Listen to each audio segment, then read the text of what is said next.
There we go. Welcome back to the second episode of the CNC podcast here in the greater Rochester area. I'm here with St. Nick, my father. How we doing? Dave. And you're smoking a Partagas? Yeah, I'm having a Partagas Maduro. One of my favorites. A little peppery flavored in this one. Uh-oh. Mine went out. That's not good. I'm having a Comancho by David Off. For some of the older generation that would be watching this would know who David Off is. Yeah, David Off is, was that Dominican? Yeah, that's Dominican. Yeah, that's a Dominican cigar. David Off London. Yeah, get my Weller out of the way. This here. We really got a nice went bottle of Weller here for you folks to see. Haven't cracked it yet. We're having a little bit of Merlot. Enjoying a little Merlot with my Okay. Partagas. We're having technical difficulties. Having a little, I gotta break out the big guns. breaking out the torch. Uh-oh. Yeah, you know, as the older generation, your cigar never goes out. He'll learn it. Well, no, it was going and then it just didn't do anything. Anyways, I could talk a little bit about my younger days when I was probably in my 30s. I was able There we to go. get a hold of some Partagas 150s, if any of you guys know what those are, but that was for the 150th anniversary of Partagas, very rare Connecticut wrapper from 1974. Fabulous cigars. I was able to buy them at the time for $8 to $10 a cigar, which was pretty expensive back in those days. And now you can't even find those cigars. They go for over $100 a cigar, $600, $700, $1,100 a box sometimes. They've come out with a Partagas 160, which I just ordered 5 of those, which Mitchell doesn't even know about. 5 of them cost me $120, so they're pretty expensive cigars, is what I would say. Yeah. Anyways, how was your day today? What'd you do today? I went and worked at one of my, I guess you can't really call him a buddy. He's older, but he's not like my age. He's my age. But he runs a shop in the Greece area of Rochester. That's been here. It will be here now it's been here for almost 2 years. It's a service shop. It's a service shop. We do everything. They No do gas. everything from brakes, tires, exhausts, basic maintenance on a car. There's no engine transmission work really. If it would have to be really simple to be engine work. I'll say that I've had some work done there, and they do impeccable work. So, and I'm not saying that because Mitchell worked there. They've got a mechanic there that really knows what he's doing, and it's not Tony, the other cast member. He does all right. He's learning, but the other guy there does a fabulous job. Yeah, I worked on Hey, what'd you work on today? an Acura. I did a couple tires on that. A lot of people are from the greater Rochester area. We don't get very good winters, Yeah. and Icy. people change their tire when November, October, December time hits around. We've done really good actually for November, because I've been getting.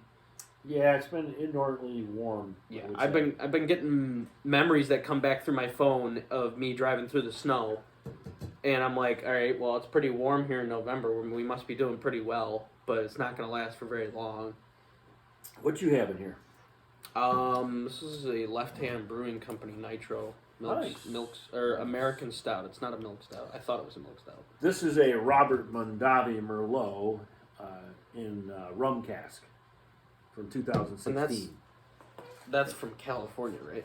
Robert Mondavi is a California winery owned by Constellation Brands, which is out of here. Rochester, New York. It used to be Canandaigua Wines.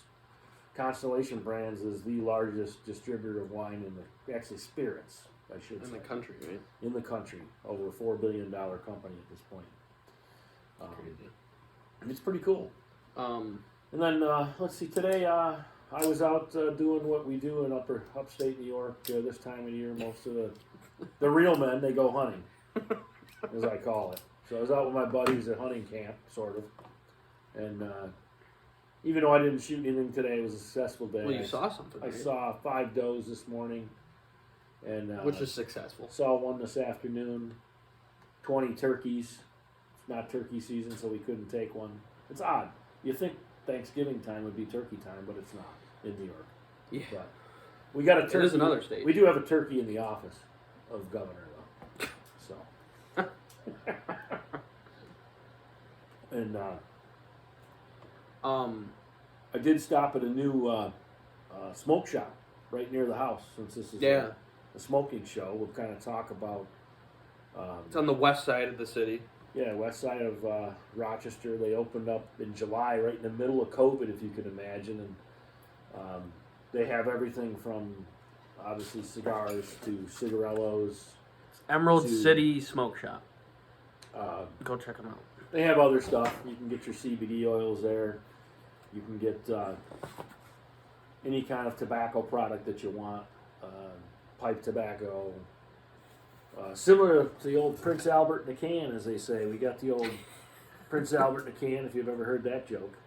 That's my cigar ashtray for now. You can contact these guys at Emerald City Smoke Shop .gmail.com and www.emeraldcitysmokeshop.com. Nothing but monkey business. That's a great motto. I like their motto. And you know what? The guys that are in there are great. I met the owners. There's 3 guys working in the shop, and they're very knowledgeable on all the cigars there. They don't have walk-in humidor. They have a wall that's all humidors, and they have quite a selection of anything from your flavored cigars to your typical cigars like we're having tonight. Yeah, Comanche. They've got Padrones and Macanudo, and they've got some Cohibas. They have some acid there. That's a good variety. What's that one you got there? Comanche. They got some Comanche. They've got Arturo Fuente. And I'm obviously a Partagas fan. Always have been. There's quite a selection there. Actually, This one's smooth. I've got some pictures from Mitchell. I'm going to have him post them. I took of their shop while I was there. I excluded all of the, I'll call it artwork that they got. So, I'll let your imagination run with that one. Paraphernalia. Yeah, there's glass products. Not saying it's a bad thing, but Oh no, well, you know, they got vaping products there. And you can do what you please. I don't care. yeah. So what else are we going to talk about? What are we going to talk about tonight? We can. I like talking about the newer vehicles just because of how far we've gotten. Well, if you want to talk about newer vehicles, I'll talk about my new vehicles that I have. Here, let me. I think, and I watch a lot of videos from Doug DeMuro. People who know the car community, who are watching, will know who Doug DeMuro is. He's like the guy on YouTube for car reviews. He goes so well. He does the videos perfectly. He doesn't go too in depth, but he goes in depth enough to the point where you know what he's talking about and you can enjoy his videos. And his videos aren't long either. They're like 20. I think his longest video was like 30 minutes. I don't know. So are these production cars you're talking about? Or are you talking these about, are all production. So all road vehicle, production vehicles? Yes. He does very, very bizarre supercars. He likes really bizarre vehicles. So what's your favorite, I guess call it, new car out today? That's on the road? Yeah, it's on the road today. What's your, the reviews you've seen? That's being sold or that's being released? Because there's a difference. Let's talk about the ones that have been sold, that are out now. What's your take on the changes they made to the Explorer? I love the changes that they made to the Explorer. I think that the Ford Explorer is probably the staple point of what a SUV should be. Yeah. Not saying that the Explorer is great in all of its cues and all of its areas, but there are definitely better SUVs out there. You can go. The Explorer is the happy medium of SUVs because anybody can own one, really. Yeah. Not everybody can go out and buy a Toyota Land Cruiser. I'm gonna. Because the Land Cruiser is a $60,000 to $70,000 SUV. I'm gonna get up for a minute and turn on the heat because it's starting to get Oh. a little. If that's too loud. I don't think it'll be too loud. All right. That one's actually pretty quiet. So, we do have an Explorer sitting in the driveway right now. I don't drive it. It's My a wife 17. It's the older one. does. It's the limited Yeah. edition. It's the last generation before the new one right now. So, I will say that we like that vehicle. It's pretty peppy. Yeah. It's It's got the very, very it's got peppy the car. Interceptor, right? It has the naturally aspirated 3.6 liter engine that Ford makes. It's the same engine that they put in the Raptor. It's the same engine that they put in the Ford GT, but just not turbo. it's not turbo, no. But it doesn't need to be turbo. It's No, plenty I know. fast. It's faster than my Silverado. That's a 2018. It's a That's a LS1 disappointment. motor. That's pretty disappointing. Now, I haven't had anything done to the Silverado. Silverado, so and it's pretty quiet. Yeah. So You need to put an exhaust on. Yeah, that's what he keeps telling me. But I'm an old man. I like sleepers. I might just have a chip put in or have it tuned and not do anything with the exhaust. Yeah, you can have it tuned. HP So- tuners. So what? So you don't like the older cars? I mean, I'm from the older generation. And I to like me, the older cars. I'm a muscle car guy from the '60s. Is the muscle cars that I like, I like the older cars, and but I think that you can't be Mopar no, you can't be For- more. muscle cars of the '60s, in my opinion. No, there's nobody If greater. you look really. at every single one they had, you had everything from the Barracuda to the Daytonas to the Super Bs to the Chargers. And you even had Duster, the you had Roadrunner. the Dusters, you had the Roadrunner. I mean, All of my friends had those. I had a '71 New Yorker that had a 360 in it. I'm not talking I about also a big car. drove a '72 Cuda for a while. A friend of mine had a 1969 Roadrunner convertible 340 with the scoop on the front.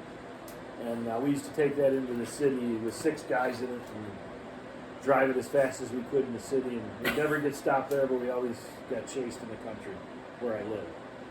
And, by by the police. by the sheriffs. Well, Ben was Ben never drank like the rest of us, but he was a wild man behind the wheel. Like a lot of people are. Yeah, I mean, and I could talk about all the cars I had.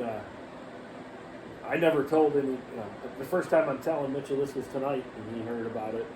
So when I was 15, a buddy and I bought a 1964 Barracuda drag vehicle, quarter-mile cool drag car. vehicle with a 440. It must have been a really cool car. Oh, it was really cool. 440, What color was it? purple. Was it plum crazy? Yes, Oh, so it was a nice car. it was a nice car. Roll cage, the whole 9 yards. Probably worth a lot of money. Wheelie bars. It would be today. Today. We paid $1,500 for it. I was 15, and I was 15 years old in 1981, People are gonna be laughing at us. I think. Anyways, we had it for all of 1 week. Neither of us could drive it on the road, but we took it out. And the first time I drove it, I spun it out, wiped it into a ditch, we buried it. We tried to get it out with Did it have the radials on the neighbor's back? tractor. No. Well, you said it was a drag pack It car. had drag car, drag strip car, quarter-mile drag. So it must have had It had- radials on the back. It had slicks. Yeah, it was drag radials. Yeah, drag rail. Yes, drag rails. Yes. Did it have a roll cage? Oh yeah, roll cage. So this wheelie thing was bars. fully set up. Hearst shifter or B&M? Hearst. It was a 4-speed probably. Single seat. So you'd sit on the floor next to the other guy. Was it a race seat? Oh yeah. Oh yeah. And this thing was road legal? Oh no. Oh. No, but Okay. we took 'Cause it there out. are road legal drag cars. We took it out on the road though. And so anyways, it was so the following it stayed in the ditch long enough that the cops showed up. So when they showed and they knew us, they we got it out, took it back to my buddy's house, Don, and they forced us to sell it. Let's just put it that way. So, Instead of ticketing you. well, I couldn't ticket somebody 15 years old. That's true. They can't. They can hold you. Sorry, I'm relating. Anyways, so that was my first experience with owning a car. I started driving vehicles when I was 12. Yeah. Learned how to drive out on a farm. So I drove farm vehicles, and you know, when you do stuff like that when you're a kid, I wish, in hindsight 2020, I wish I could have gotten Mitchell exposed earlier like I was. I mean, You know, I started driving stuff when I was very young and running mowers when I was 6 years old. yeah. And you take it right up there all the way through. My grandfather would had some pretty interesting vehicles too. He had a 1964 Ranchero with a Ford Mustang motor. The 5-liter. 289? No, 289. The original Mustang motor from the 60s. Oh, the small V8. Yeah, small block. And, Probably made a good amount of power to Ranchero. It was pretty neat. You'd go around corners. When you turned left, the door would fly open on the passenger side. So you had to hold on to it. So the latch didn't work. Even though the car had been repainted, redone. The door check didn't work. No, the door check wasn't working. But anyway, you wanted to talk about some of your cars that you were talking about some gentleman on a website that I don't remember his name. So Doug is a big car review guy on... I don't idolize him. I think he's a great guy. He's awesome. I'm just going to interrupt you for a minute. You shouldn't idolize anybody other than your father. Yeah. And God. I don't idolize him, but I'm like obsessed with his videos because they're so cool. Like he gets the chance to. I would love to live the life that he does. He gets to go out and he lives out in California, so he's exposed to a lot of car dealerships that are around there. And California's California. You're gonna have crazy cars out there. You're gonna have cars that survive the test of time out there because of the environment out there. So he gets to he gets to review some of these like pristine condition vehicles that are from like the 80s, the 70s, the 90s that otherwise if they were here in New York State, they would have been they're in a junkyard somewhere. Well, just like Vegas, when I was out there, Nevada, the cars that were out there were amazing. When I went to that muscle desert shop, the only thing you get out there is sun fade. I sent you all those pictures of those cars. They were all original, every single vehicle. The only thing you really get out there is sun fade on the paint, which is kind of neat. And you get higher mileage out west because people use their cars. I even saw a very rare 1972 station wagon with the glass top. It was crazy. Wow. A glass top? Yeah, Chevy made a glass top, and Plymouth did too. So it was rounded on the edges. Well, that wouldn't fly. Well, no, I wouldn't say that wouldn't fly today because we have all the trucks with the panoramic sunroofs. They have safety glass today. It wasn't safety glass back. Well, it was, but it wasn't. No, it was just like glass. It is today. I think I was telling Mitchell I've owned pretty close to 30 cars in my lifetime. Well, yeah, because I was listening to a podcast the other night, and it's Matt Farah. He's on it's called The Smoking Tire, and he's out in LA. He's out in LA, and he is really, really good friends with probably one of the greatest car detailers in the world, Larry Casella. And Larry lives in Connecticut. I know the name Larry Casella. Cosilla. Yeah. Cosilla? Yeah. And he runs the Ammo NYC company because him and Matt grew up together or something like that. And I think they owned a car detailing / wash together. I can't remember. But Larry's got his own place now in Connecticut. And they were going back and forth on what vehicles they owned when they were kids. And they had like 6 cars in high school. And I could say it this way, back in the older generations, people owned a lot more cars than what my friends and I did in high school. Oh, for sure. Well, first, partially because, to be honest with you, Mitchell, the cars weren't built they weren't built very well. And they for our environment here in upstate New York, especially with the salt. They are. No, with the salt. Well, yeah. They weren't undercoated as well as they are. So what would happen? The cars would rot a lot quicker. I would tell you that, and that's why I ended up having to get rid of cars. I had a 1974 Pontiac Ventura, and when I started driving, it was in the early '80s when I started driving that, and it was already rusted out. It was only a 10 or 12-year-old car, so I had to get rid of it because it was starting to have more problems. And it was drum brakes all the way around. Oh God! It had no seat belts in it. I had to put I seat hate belts in drum it. brakes. They're And, such a pain. You'd have to pump those brakes as you were trying to slow down. And Yeah, you didn't have ABS back then. And this was an interesting vehicle. It was my great uncle Allie's car, and he had passed away. God rest his soul. Wonderful man from Wyoming County, up in the hills. And I really wanted his '74 Ford F100, but it was pretty rotted out. It would have needed at the time. Short bed? Oh yeah, we would have needed a new gas tank, Everything. Everything. It was rotted really bad, and Probably would have been a good beater truck. And again, that truck was 1982, I think. So it was only 6 years old? No, I'm sorry, it would have been 1984. So it was only a couple years old. Really. Only a couple years old, but we ended up selling that at auction. But anyway, I don't want to digress. I had this 1974 Pontiac Ventura, which looks like a Nova, Yeah, with a different front end. It was green. No, mine was red with a Landau white top. Oh. I took the car, and as soon as I got it, I went out and bought a set of Krager mags. Krager mags are? The wheels. Yeah, the wheels. Krager mags. They're 5-spokes. 5-spoke. They're like the tried and true American wheel that you can put on a muscle just like car. and then I took and put air shocks in it to give it air. It wasn't really air ride, but it was air shocks, and you would just take Probably road nice. you just take your compressor and fill it up. What, did it have a little nipple on Yeah, it? it had a nipple on the back underneath the license plate was pulled down because that's where you filled the gas. And like the trap door. yeah, I burned 3 clutches out. Were they easy to replace or no? Oh yeah, well I'll tell you that story. So the first time I burned it, I cracked the pressure plate.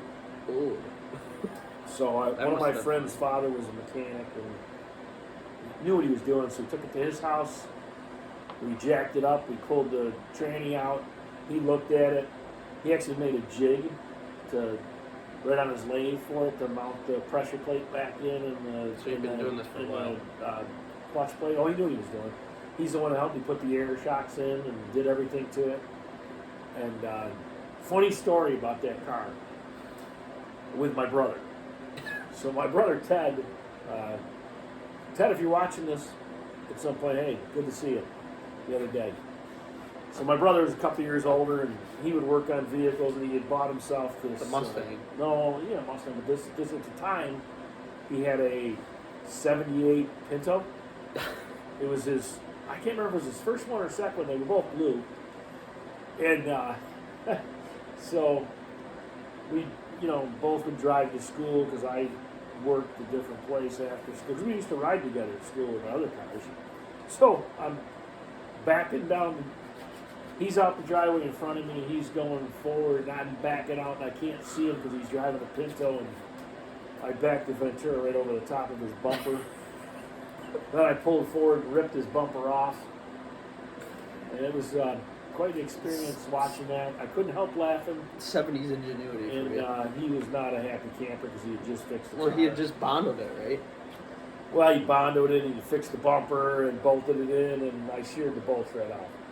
So it was. My father had to intervene to keep him from getting too upset. But hey, things happen. I apologize. I helped him fix it. How heavy was the Ventura? Because the Pinto is a light car. The Ventura was a bit heavier. I mean, it's a that's a unibody. Yeah, it's not a full frame. The Novas are not. You know that Tony has Novas. Your friend. Yeah, Tony Platania. He's got a '69 Nova that is a. The '69 would have been heavier than the '70. Well, that's a full frame car. I think '69. I think the Pontiac Ventura is like 3,800 pounds. But with you in it, some curb weight would be like 4,000. So that's a pretty heavy car. The Pinto was It was probably. I'm guessing. I don't know. We'd have to look it up. You know, you could look it up on your phone. But it was small. Look it up on my phone. It wasn't real big. I did have 6 girls in it one time. Senior skip day, we went to Darien Lake. That was a thing back when you guys were kids? Yeah. Except I went with a bunch of girls from Gates Child, and I went to church with Child. I said I wouldn't get. I don't know, long story.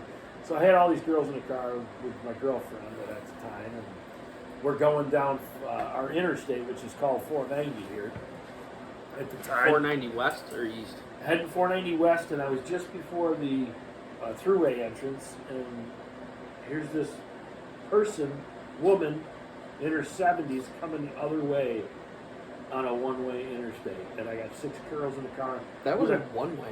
Well, you know, I mean, you're going one-way traffic on a highway, and I got I got 6 girls in the car screaming, and I freak it out, and I got drum brakes, pumping the brakes, and I had to pull the car. I took the car into the median at 60 miles an hour, saved all 6 girls, didn't crash it. For everybody that doesn't know, drum brakes are basically an enlarged emergency brake. Pretty much. They're really, really not very good at stopping They're cars. not very safe. They're not very good at stopping cars. And they basically lock up on you, so you have to pump them. And it also was obviously a standard, so I was working both, feet. and your column clutch. It was a column. It was a column shift, yeah. 3-speed on the column. Well, 3-speed plus reverse, obviously. And did you have overdrive or no? No, you don't have overdrive on those cars. Oh. So your third gear was your top end. Top end was 3rd gear, 1-barrel carburetor. And I had that car one time doing over 120. That was fast. It was a fast vehicle. Well, For 4,000 it wasn't governed, No, it's And carburetor. I had done some stuff to it, but yeah, those are the days when I was, Anyway, we'll digress. I won't really talk about those days. It was some stupid stuff. You could have got killed, going 120 miles an hour, coming off the expressway and going back on the expressway in Charlie Center. Mitch knows what I'm talking about. There's a light there now. There was no light when I was there, and I drove right through there. Yeah. And The light there. I was racing a buddy that was on the expressway so I could pass him. I went down that way because he cut me off. So, things I wouldn't do now. I wouldn't try to do anybody doing. It's not No, good. Duncan doesn't. Bad stuff. So, that car, I had some fun times in it.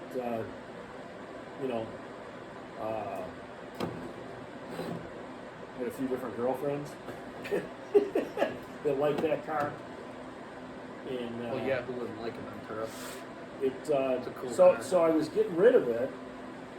I was getting another car. It was starting to have some problems, and I sold it to this friend of mine who was going to give it to his farmhand, who I found out actually less than a week later the car was rolled end over end 7 times.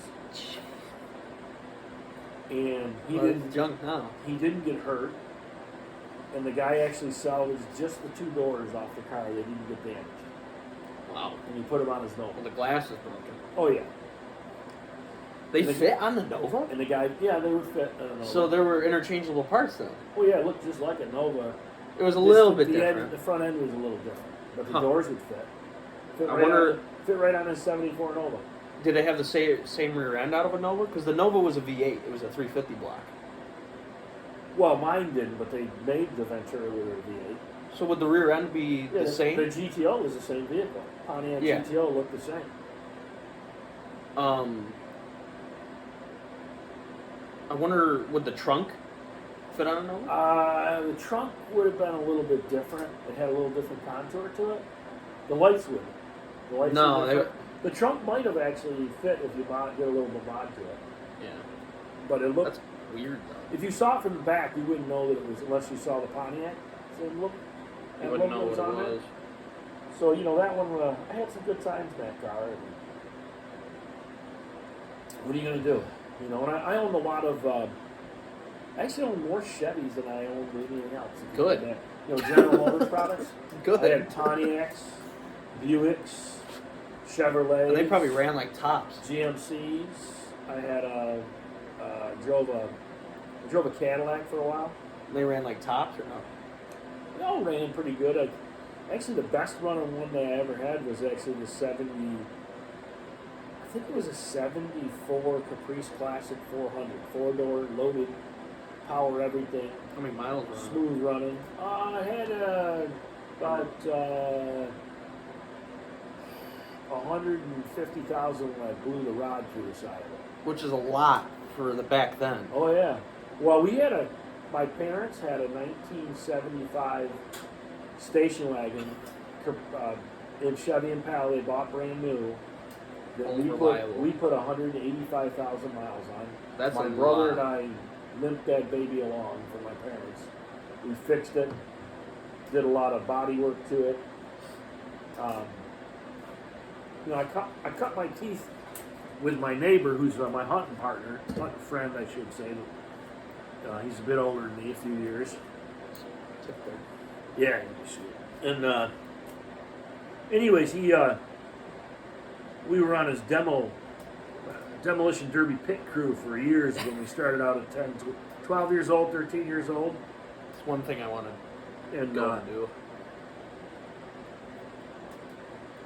So that's where we cut our teeth on how to work on all the vehicles. I did all my own work. I only had one car I ever had in a garage to do any work on it. I did everything myself. Changed the oil, changed the points, changed the rotor and the cap, the plugs. We would do brake jobs, transmission change outs. The only thing I ever didn't do when I did it on my buddy's vehicle, Dave's, is change the motor. I've never. It was probably easier back then. It was easier to get them out, but it was. There's not a lot in your way. No, you didn't have to do much with the harness. It was a little disconnected and put it back on, and everything was a little simpler than that. You know what points in a rotor are? Points.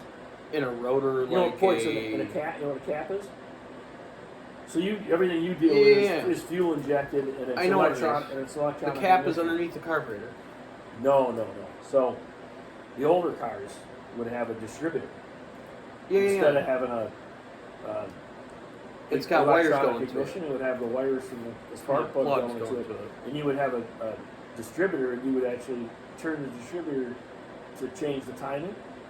That's how you change the timing over the timing light too on the flywheel, and then you also could. They had mechanical points that were written on there. Spark. No, mechanical points. Oh yeah. I know what you're talking about. It would be in there, and I would keep a spare set of points in my glove box and spare cap, and you change. Well, they weren't waterproof. No, it was interesting those vehicles those days, Because everything's fuel injected. Like you said, now everything's fuel injected. Not only fuel injected, it's computer. The safety stuff on the cars today are amazing. It's amazing.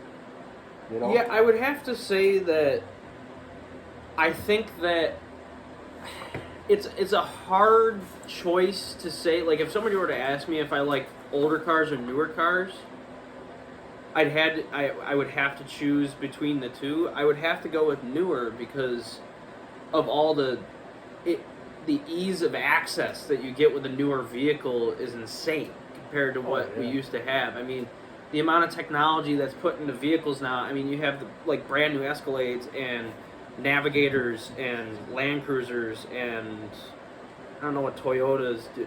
I don't know if Toyota's still doing the Sequoia. I can't remember. Toyota's new Land Cruiser is incredible. Like, it's just the amount of stuff that you can do with a Land Cruiser. The Land Cruiser is one of my favorite vehicles of all time. The Land Cruiser, it will be a vehicle that I will own at one point. Almost bought one, I didn't buy it. That's true. It will be a vehicle that I will own at some point in my life because I don't know which one I'm going to own, what generation, whether it be newer or older, I don't know which one. But the Land Cruiser is probably one of the only vehicles out there that has conquered Earth. It's won multiple Baja 3000s. Sure. And there's another one. There's another race that they do through Africa. Yeah. That the Land Cruiser has won like 8 consecutive times, and that's not hard. That's not very easy to go through Africa. Well, I told you that when I retire, what I'm going to do. You remember what I'm going to do with my vehicle? maybe you don't know this. So, my plan, because I'm gonna own a truck. I have a truck now. I've had a truck for, this is my third or fourth truck. Well, you had the Dodge and you had the Ford. Well, I had one before the other Dodge. You had the Dakotas. We had a Dakota, and then I had a 1997 Dodge. That was one of my favorite vehicles. 1997 Dodge that I remember. 2500. V10? No, it was a 360. It was the short Magnum bed, V8. Magnum V8, and then I went from that to a Chevrolet. No, the Triton. Oh, F-150. I'm sorry. Yeah, I had an F-150 Triton, 2004. Talk about a bad design. Yeah, it was a nice truck. It ran great when it ran. Great when it ran, but I had some problems with it. Sending unit, Alternator went. Well, actually, the starter went. The alternator went, and then the body rotted on it. You know, well, yeah. Parked in the driveway out here. So anyways, my goal is right now I have a 2018 Silverado Crew cab. Short bed. It would be our version of a short bed. It's a And 6.5 foot bed. And it's a Z71 package, leather. Nice truck, runs beautiful, no problems, gets almost 20 miles in a gallon. Unless I let Mitchell drive it, and then it goes down to 17. It's a truck. I think we have a lead foot. It's a truck. So, anyways, my goal is when I retire, whatever vehicle I have at the time, whatever fairly new vehicle, or I will get a new one just before I retire, I'm going to have that chassis, the frame and engine and everything. I'm going to have that body lifted off, and I'm going to put a International Harvester from somewhere between the late 50s, 60s crew cab on that Can they do that on the frames? I'm going to have it modified so it'll fit. I want an old, basically it would be what you call a resto mod, but mine's going to be a true one because it's going to be just the body, taken off of. And they'll have all the luxury that you want. Yeah, I'll have the whole interior. It's a resto mod. I'll have the all interior with analog gauges. We're having So technical difficulties. it's going to take some, yeah. Well, like I said, it takes a little bit for the younger generation to figure out how to. Now this one was being weird because I went to go take a draw from it, and then it would like go out for some reason. And yeah, I've always been a fan of the, roughly anywhere between 45 and 50 ring gauge on the cigars. I don't like the really big 54s. Ooh, I just blew the flame out. And I think the one Mitchell's got here is a Connecticut wrapper. It is. And I can't remember the exact name of these. They're an estate something from Camacho. yeah, I didn't think pay it's a attention to the steak. actual name. This is a Presidente. There we go. Is what this one is. Okay. And like I said, I'm a Maduro fan. Always have been. There we go. Other than I get a hold of a Cameroon wrapper that's almost right now. Like I said, whoops. Oh, we got technical difficulties. I knew that over was here. going to happen. At least we didn't burn our new jeans. Yep. So Partagas released a 160th anniversary cigar also a few years back. The Partagas 160, made with the same wrapper that they made the 150s with. Very rare cigar. And getting it on my gator. Yeah, we have a very antique ashtray here that's meant really for cigarettes, I would say. Yeah, Not well, really meant for cigars. You could use it for cigars, but the newest addition that we're going to be making to the collection for Mitchell that I'm working on for him is a cigar ashtray. Well, we'll let it reveal when it reveals, but it's made with some pretty cool stuff. And, this is actually, believe it or not, I got some logos made from a local guy out in Buffalo area. That crack that you see across there was my accident, but I repaired it as best I could. And what's his website? he's the Laser Man, I think he calls it. Laser Works. I think Laser is- Works. Yeah. So I found this guy. I'll give you the story. He's more of a friend now, acquaintance, and he's a retired businessman that he had his own woodworking shop as a hobby, and he actually, when I went out to buy some equipment from him for my wood shop that we have over here next to us, I bought a bandsaw from him and a joiner and a few other tools. So we were going back out I was going back out to visit him. I was returning something I had purchased from him. I said to Mitch, hey, by the way, I know a guy who could probably laser that logo you had made for your podcast here. And so anyways, I asked Chuck, I said, hey, if I send this to you, you think you can do this up on a piece of, we started with maybe putting it on metal. And when we got out there, he actually lasered up the logo for us. Pretty cool guy, isn't he? Yeah, he is a cool guy. He kind of reminds me of a a version of my grandfather, a cross between him and Al Favreau. He's a character. He's very knowledgeable and very outgoing. He likes to barter. Yeah, he likes to haggle. We got into, I got into haggling yesterday on some. I actually picked up a pretty cool vice. He reminds me of a guy that American Pickers would go see. Yeah. Yeah, he's the kind of guy that. If people don't know who American Pickers are, they were these two guys that were in a business of going out and buying antique stuff and selling it for a profit. Antique archaeology. Antique archaeology out of Iowa and Nashville now. Mike and Frank. How could you forget? And they are on the History Channel. I think they still are. How could you forget Mini Frank? Yeah. Mike and Frank are really cool. They're on the History Channel. Channel. They're a couple years older than me. So they're in their late 50s. When I started watching the show, they were in their 40s. Yeah, they're big into motorcycles. Mike is, yeah. Ones, Indians, Harleys, Knuckleheads, Triumphs. Any old bicycles. Mike's into bikes. Yeah. Bicycles. So Chuck would be a guy that they would love to, and he's a bundler, as they call him. Well, actually, I'm the bundler. I was there trying to bundle stuff together and buy from him. That's how he buys his stuff. So he mainly sells woodworking supplies. And he's got some nice equipment, for sure. Yeah.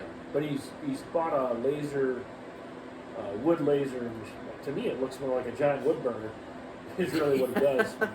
But it could do anything. Really. Yeah, it can do metal. It can do. He had a huge rock he put in there. He was lasering it. It was pretty cool. So neat stuff. Really good guy. Gave us a really good deal. And there was a Ryobi bit set that I couldn't get my eyes off of, or my mind off of for that. I think they must have had 200 pieces in it. And a lot of people that know tools that be watching this know Ryobi. They're not the greatest. No. By any means. But this is older Ryobi. But this is older Ryobi when Ryobi was built better and wasn't outsourced by into China. Chinese companies and stuff like that. And this bit set was endless. I mean, it opened up like 6 different compartments. I'm like, this must have cost people a fortune. Yeah, I was kind of sorry I opened up because he was drooling on it. Yeah. Because I knew if I bought it, I wouldn't lose anything out of it. While I was there yesterday, I picked up. What did I pick up? Mitch? It was a Porter cable. Biscuit joiner. I picked up another Bosch router. But I bought this really cool Swiss vise. By Zlice, something like that. It's Swiss, so I can't really pronounce it. It's aluminum. It's for woodworking, but it's 10 different vices in one. Actually, you know that? No, I did not know. I watched the video on it last night. That's crazy. It was pretty neat. 10 different what? 10 different styles of wood vise. Wow, for it. You can actually set it up. So it's the Swiss Army knife for vices. You can actually vices. set it up, and it has pieces for it to clamp to your bench, and it creates a vice as long as your bench. So it's the Swiss Army knife for vices. Yeah. Like everything Swiss, with their cars and their knives. It's a quality product. I will say the one guy that I watched on the way, he had to make a little gizmo for the... It's kind of tight to the bench, so when you're cranking it, you might have an issue with it. So he made this little gizmo to do the crank. It's amazing. It's self-adjust. It's got a quick adjustment on it. It's amazing. Anyway, I digress. We're here to talk more about Cars. cars, and you know, I could go down my whole list of cars, but I think it would take forever. Yeah. I'll just, like I already highlighted, my top favorites was the first one we owned, and then I would have to say I also had a 1979 Cutlass Supreme, and it was a white car with mag wheels Were those the with purple velour interior. purple? Yeah, it was crazy. Purple velour interior, You would have thought red, almost like velvet. blue. And the guy that had it before me, there were a few burn marks from cigarettes, but Like the any thing other was- vehicle in the the 70s. thing was pretty cool. It had the shifter on the floor, 4-speed. Hirsch shifter. Hirsch. That was a manual? Oh yeah, yeah. It was. That wasn't on. No, that was a manual. That was my last manual that I owned. Someday maybe I'll have another one. I don't know. I won't. But Chuck had quite an interesting car. Yeah, he has I can't remember what year it is, but it's the first generation Had to Toyota MR2. Yeah. And the MR2 was built to compete with a lot of the European, Probably. which it's a Japanese car. Probably in pretty pristine condition for its age. I never got to look really fully in depth with it, but I got to look at the paint on it, and it's a California car. It's been And repainted though. it's been repainted, but there's probably some original spots on the car. And that car's in really good I would have to say that it's one of the best looking MR2s around here, mechanically and body-wise. I just gotta step off for a minute. I gotta get a little libation, if you don't mind. I'll set that there. I'll keep him busy. But the MR2 it was meant to compete. Toyota had made it and manufactured it to compete with the I don't know if it really. I don't even know if the Miata was. I can't remember what year MR2 it was, so I can't really base it off of anything. I think it was an early '90s MR2, and I don't. The MR2, not that generation, but the last generations that they made, those cars in the late '90s were some of my. The MR2 is one of my favorite. Two-door coupe sports cars that was made back then, and I've always had my eyes set on at least owning one at some point, not keeping it forever. I'm the kind of person that, like, if I have my eyes set on a vehicle that I want, I'm going to dive deep into the dark depths of the internet and try to figure out where I can get my hands on one and how I can get a decently conditioned one for a lower price. I mean, that's what everybody wants. And there's a few in the Rochester area for sale, but I wouldn't say they're in the greatest shape because a lot of those cars that are around here have been around here for a while. And our area is notorious for having rock salt in the winter, and most of those cars are stored indoors, but our environment here is not really meant to keep a supercar or a sports car outside like you can do in California or Nevada and stuff like that. But the MR2, the late 90s one, was meant to compete with the Mitsubishi 3000 GT VR4. I know that's a really long name, but that's what they were doing back in the 90s. And the Mitsubishi was actually one of the fastest production cars at the time in the quarter mile. I'm back. And I can't remember what the exact numbers were What's that car. The Mitsubishi, you probably remember it. The Mitsubishi Galant? 3000 GT VR4. Oh, that was a fast car. And it still is a fast car. Yes. And the MR2 was meant to compete with it because they were Japanese companies, but they also competed with European companies. I'm pretty sure Mercedes and BMW had their versions. How long are we gonna run? I gotta take somebody for a walk. We can run for about an hour and a half, I'd say. We're at 50 minutes now. We're gonna But have no. And I don't know. I've always had my eyes set on getting a later generation MR2 because they're just so different. Like, the older one, you know, like his. not like What you his, mean? the last generation that they made the MR2. The more curvy body style looking Oh, one. I remember it. and they're just cool cars because you can. I've never been into the smaller cars, so it's just not my I haven't thing. either, but there's some that stick out to me, and the If I MR2 was- is one of them. If I was going to buy, I guess I would call that a sports car. It is. If It's a I was sports going to coupe. have a European sports car, style car, Japanese European, I would probably get a. So we had a Ford Lexus. Capri. If you know what a Ford Capri was. Oh, the hatch. Yeah, well, no, well, they were hatched, but they looked like a Datsun 280Z. They looked just like it. I drove a. So they matter were. of fact, a gentleman I was just texting in Florida, a good friend of mine. So they were a notchback. Yeah, I guess that's what you would call it. But the Capri was similar to that car. It was kind of a Ford made it, but it was one of their attempts to like go after European cars, Japanese. Like with the Tour Show and the. No, this is older generation. This is in the 70s. No, I'm just saying. Yeah, probably the same thing. The Taurus was so meant to be. anyways, I drove a Datsun 280Z up to. I got to take it up on the QEW. So the QEW is, you guys know what that is. Toronto. It's a Canadian expressway, unlimited speed limits. You know. It is. Well, they won't really stop you. So I So it's made like it. their Autobahn. We made it from. This was my pseudo stag party. It was before my stag party. A friend of mine couldn't make it, so we went up to Toronto, him and I, and he let me drive, which was his mistake. So I got it on the QEW and opened that baby up. And I those think were we made. V8s. I think we made Toronto in an hour and a half or less. V6. Well, it's a V6 rotary. Oh, The so it's making a RX-7. lot of top end power. 280Z. Oh, it was the RX-7. Basically, it's Engine, like an really. RX-7. Though I heard those are really unreliable. Yeah, They can blow up really I think it easy. was something like that. Anyways, whatever 280Z, you guys would know better than I'm a car guy, but I don't know the foreign ones. Sophistication. I just don't know the foreign ones that well. But that car was pretty cool, man. I opened it up. He had like 3 of them when he was in Japan in the service, and he loved them, so he bought one when he got back here. You know, he was going to have one shipped over from Japan, but he couldn't because it wouldn't meet the safety requirements for the States. Which is funny because a lot of those vehicles now are being imported, like the Nissan Skyline, the Nissan R34 GTR. Will they meet our requirements? No, they're pre-96. Mm. So you can import them over here, which is a lot of money. I the wouldn't time. do it. At the time you could.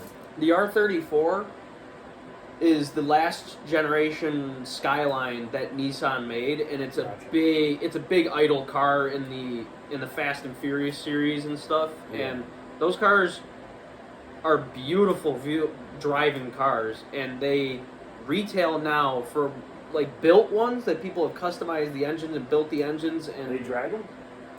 it's not really a drag car. It's more of a road course and touring car and Gotcha. drift car. That's what it was big in, was the drifting. Should turn the fan on soon. Maybe. And those cars are retailing for well over 30 grand. I didn't really. Yeah, it's insane. That's The amazing. amount of money that they go for. I'm also a big bourbon guy, as you can tell. You know, bourbon goes with cars, in my opinion. Just not when you're driving them. Bourbon goes with cigars. Bourbon definitely goes with cigars, and this is one of my favorites sitting here, Weller. I don't know if everybody out there's ever tried it, but Weller's an unbelievable, one of the Buffalo Trace products. And I have a good friend who's quite the collector, and he could score me the stuff in other states, so pricing is a little better. And you can't even get this up here. I can't find it anywhere, and which is kind of sad.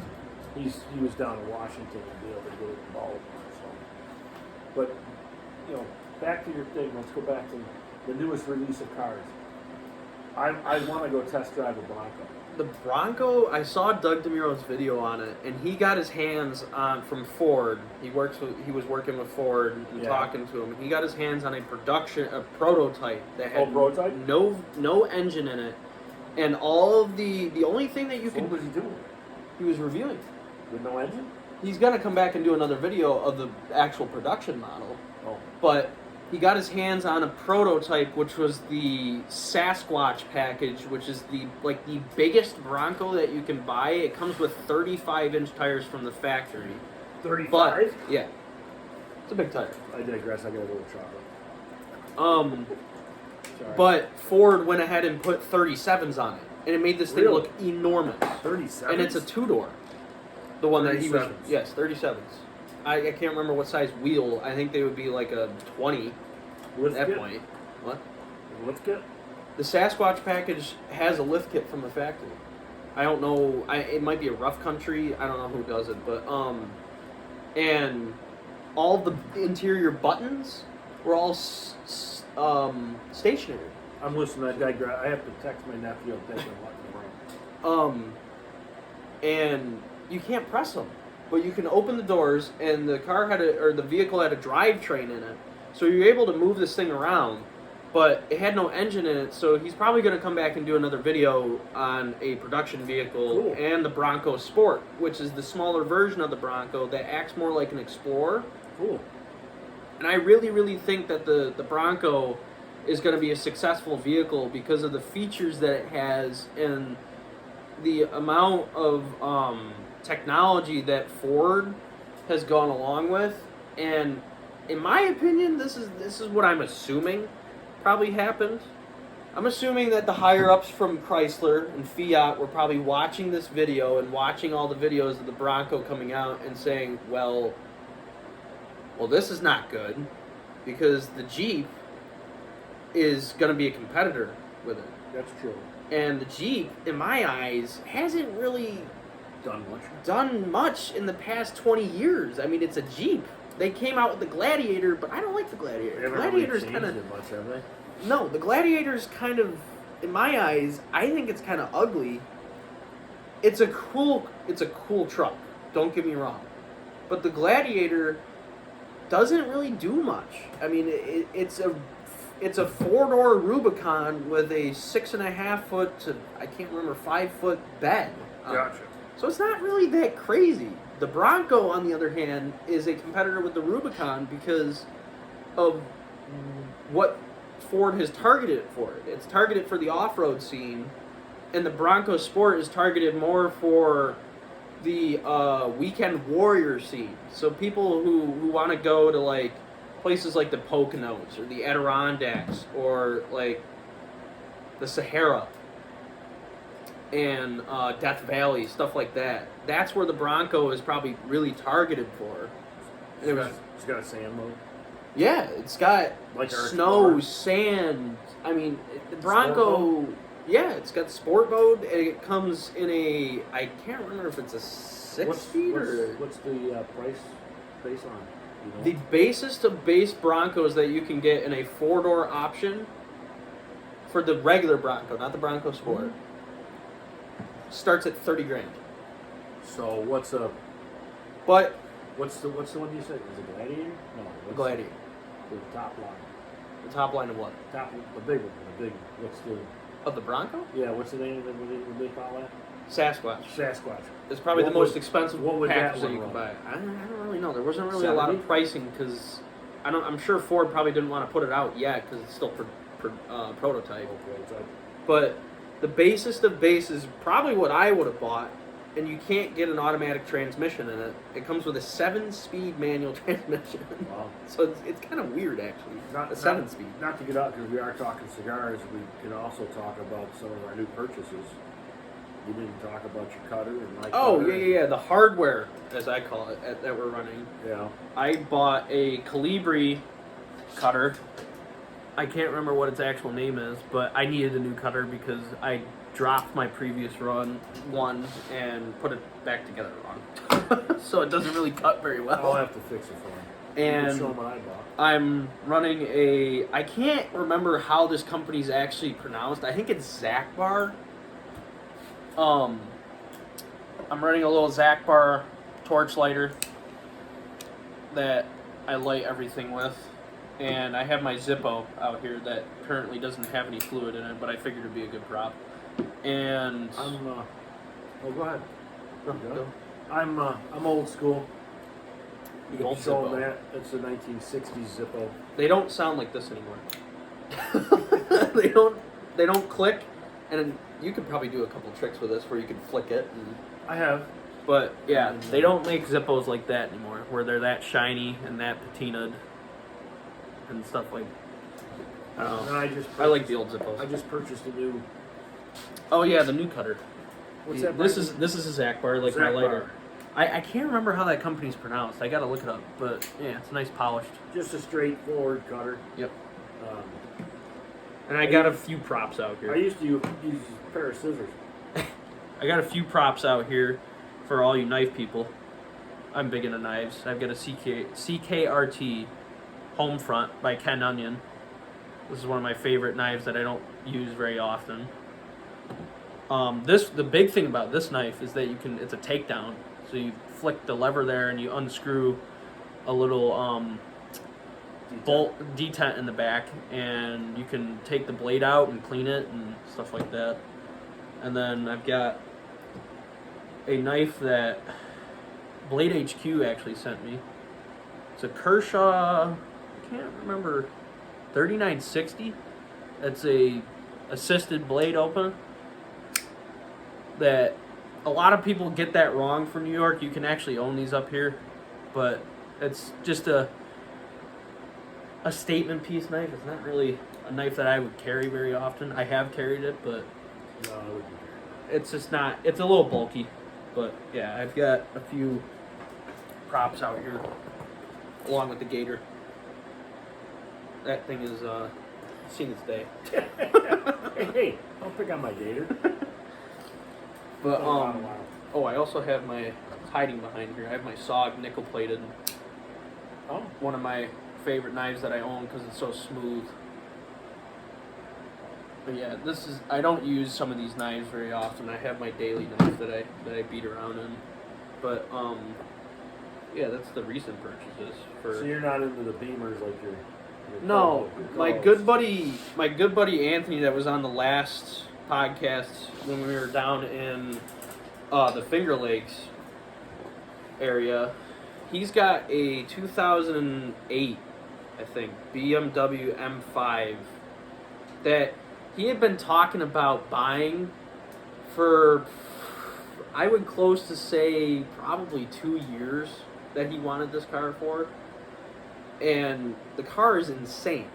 The car should not be street legal in my eyes. It's a V10. And it's a high output motor. So its top end is amazing. And it has a dual clutch system, which I thought was really cool. I had never been in a dual clutch vehicle before. Did you drive it? He let me drive it once, but he shifted for me, which I was kind of angry about because I knew how to use the car. I know how to use those cars. And I've driven multiple similar vehicles, not with a V10, but with V8s. Was he afraid you were going to burn the clutch? No, he was probably afraid that I was going to punch on it and ramp on it a little bit. Oh, I see. But within probably 2 or 3 months of owning it, he went and chopped the exhaust off and did a full straight. I don't think it's full straight pipe. I think he cut secondary cats, and he did a full pipe out the rear. And the car is loud. And I remember calling him on the phone one day, and he was in the car, and I had no idea that he had done that to the exhaust. And I heard it in the background on the phone, and I'm like, what are you driving? I'm like, is that a Lamborghini? Because it sounds exactly like Lamborghini. Well, because it's a V10. And he goes, no, it's the Beamer. I'm just like, what did you do?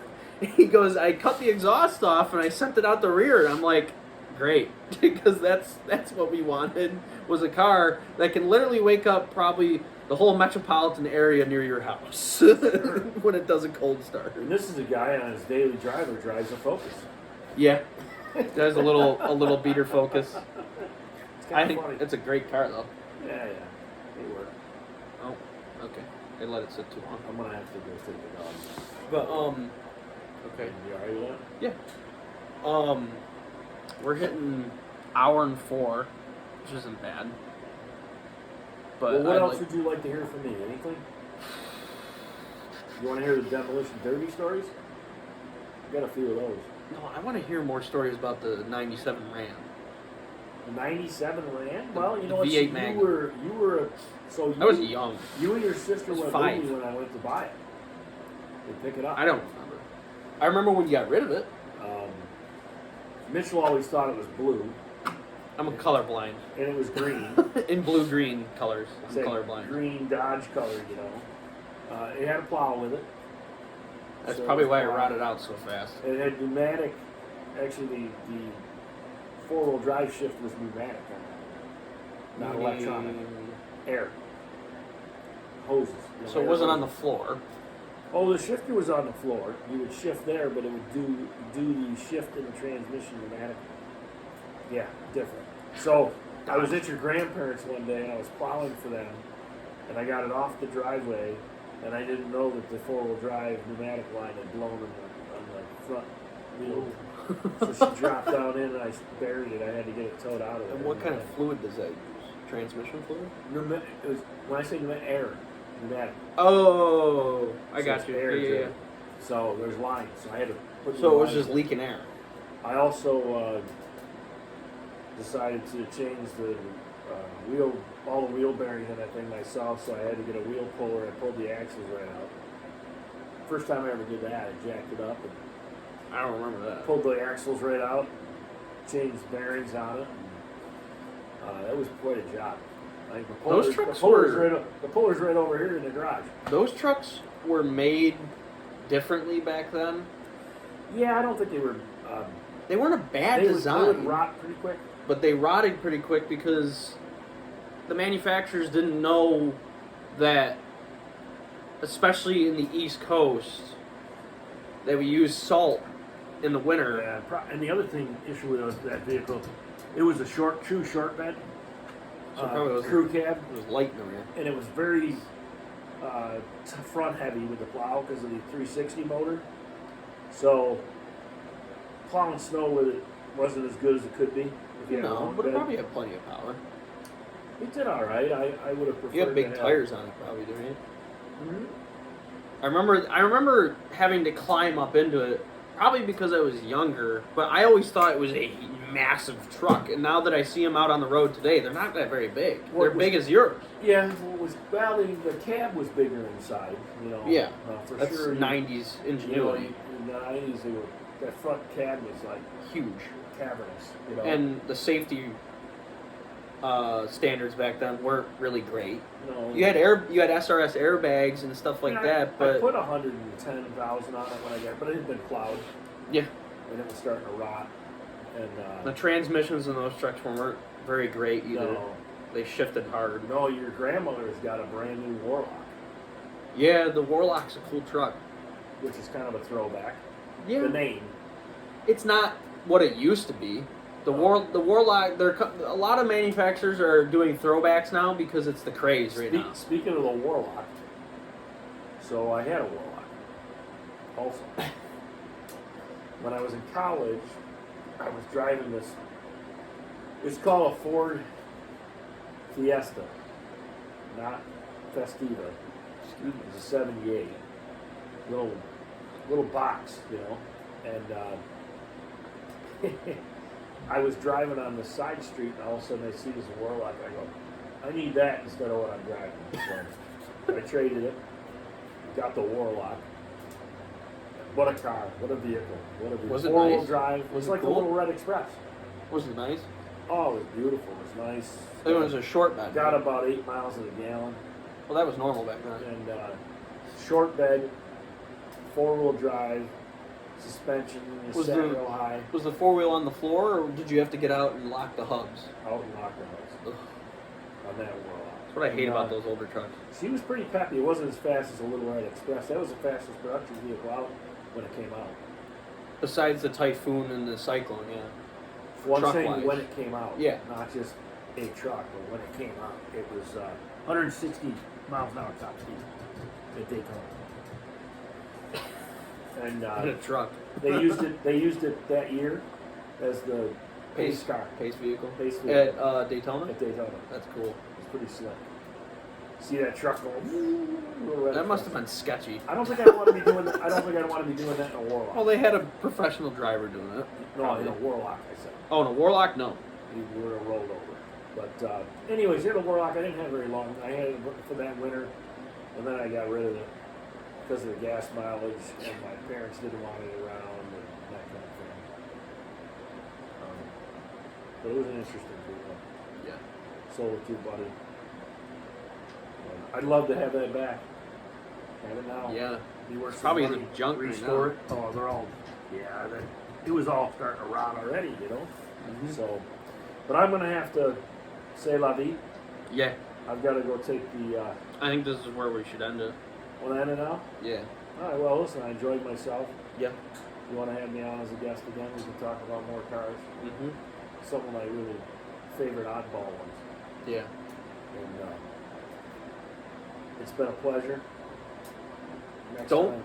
forget to go subscribe and go follow Instagram cigars_and_cars, and go check out the local place, Emerald City Smoke Shop.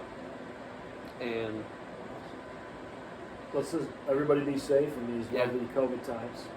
And listen, enjoy the smokes, yeah, and especially enjoy the cars in today. go have one. And I appreciate the time. Thanks, Mhm. son. We'll talk to you later. Yep.